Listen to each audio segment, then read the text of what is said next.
Hi there, my name is Martinez-McGraw. This is the EDL 850 Module 4, Topics Current Trends of Religion in Schools.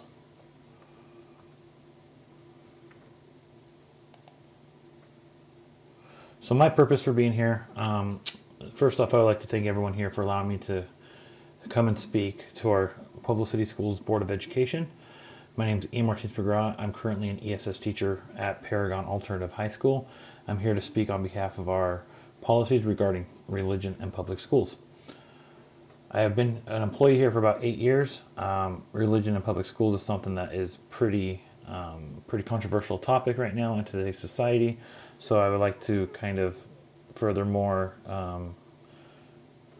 broaden your guys' knowledge about policies and laws around the United States. Pew Research Center, more than 55 years after the Supreme Court issued its landmark ruling striking down school-sponsored prayer, Americans continue to fight over the place of religion in public schools. Questions about religion in the classroom no longer make quite as many headlines as they once did, but the issue remains an important battleground in the border conflict over religion's role in public life. Also, a quote from Pew Research Center says, "Many civil libertarians and others, meanwhile, voice concern that conservative Christians and others are trying to impose their values on students. Federal courts, they point out, consistently have interpreted the First Amendment's prohibition on the establishment of religion to forbid state sponsorship of prayer and most other religious activities in public schools." So some student rights that I found when it comes to this regard is students acting on their own have the same right to engage in religious activity and discussion as they do engage in comparable secular activities. Students may offer a prayer or blessing before meals in schools or assemble school grounds for religious purposes to the same extent as other students who wish to express their personal views or assemble with others. According to Pew Research Center, the new survey finds that 26% of religiously affiliated teens in public school say they often or sometimes pray before eating lunch. Students may not engage in religious harassment of others and compel other students to participate in religious expression. And schools may control aggressive and unwanted proselytizing. Schools may neither favor nor disfavor students on groups or basis of their religious identities. So let's talk about prayer in school. Prayer in school, the most enduring and controversial issue that has been related to this is Engel versus Vitale in 1962, in which the Supreme Court held the Establishment Clause prohibited the recitation of the school-sponsored prayer in public school.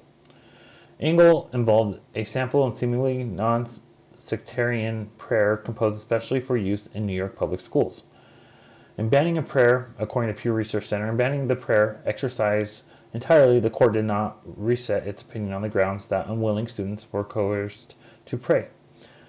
That would come much later. Rather, the court emphasized what it saw as the wrongs of having government create a sponsored religious activity. So another controversial topic right now is Pledge of Allegiance. I personally endured this when I was in school. A lot of controversy around this, but in 1954, Congress revised the Pledge of Allegiance to refer to the nation as "under God," a phrase that has since been recited by generations of school children. In 2000, Michael Newdow filed suit challenging the phrase on behalf of his daughter, a public school student in California. Newdow argued the words "under God" violated the Establishment Clause because they transformed the pledge into a religious exercise. I remember when I was in high school, we actually dropped the term "under God" there for a little while, but I believe now we added it back. So that's going to Pew Research Center, so that was pretty interesting to learn about. So some parent rights when it comes to religion in schools. Parents sometimes complain that secular practices at school inhibit their right to direct the religious upbringing of their children. These complaints typically resemble the Free Exercise Clause of the First Amendment and the 14th Amendment's Due Process Clause, which forbids the state to deprive any person of life, liberty, or property without due process of law. Pew Research Center. So according to the United States Department of Education, there are a couple different acts in Section 8524A and also 7904A.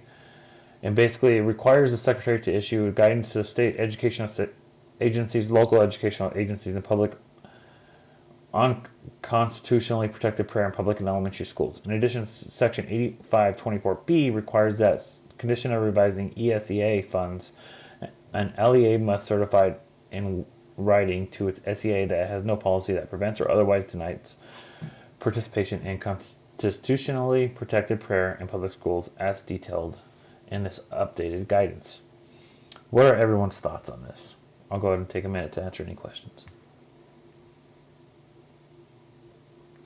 Thank you guys for all your questions. So when it relates to school staff, when acting in their official capacities as representatives of the state, teachers, school administrators, and other school employees are prohibited by the First Amendment from encouraging or discouraging prayer and from actively participating in such activity with students. Teachers, however, may take part in religious activities where the overall context makes clear that they are not participating in their official capacities.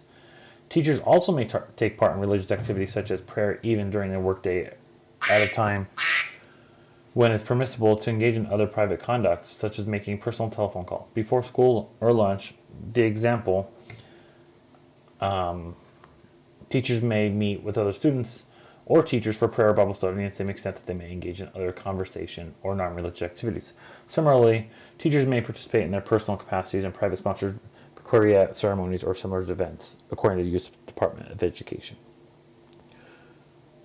So the way related with our PLO 6.3 is I was able to evaluate and share how religion plays a role in public schools. Having this knowledge is helpful when working with students, staff, and community as a building leader because I will be able to make decisions based off this information. I was really able to be informed as to school law around religion in schools that helped me become more knowledgeable on this topic. I was able to analyze the laws and assignment by looking at the rights each stakeholder has when it comes to religion in schools and determining what they are able to do while following the laws of religion in schools. I would always like to make safety law as non-negotiable. I would always communicate any new law policies that came up with all the staff. I would also share any articles that I come across and hold some brief staff meetings to go over them. Relevance.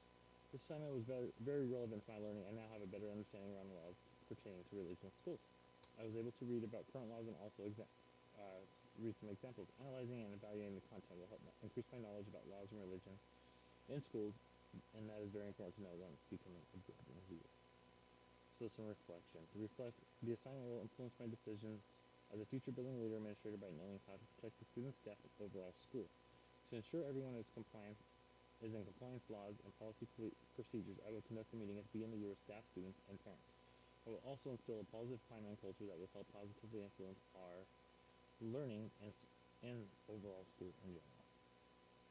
Now is the time I will take questions about any of what was covered, anything that was possibly not covered, and now the floor is open.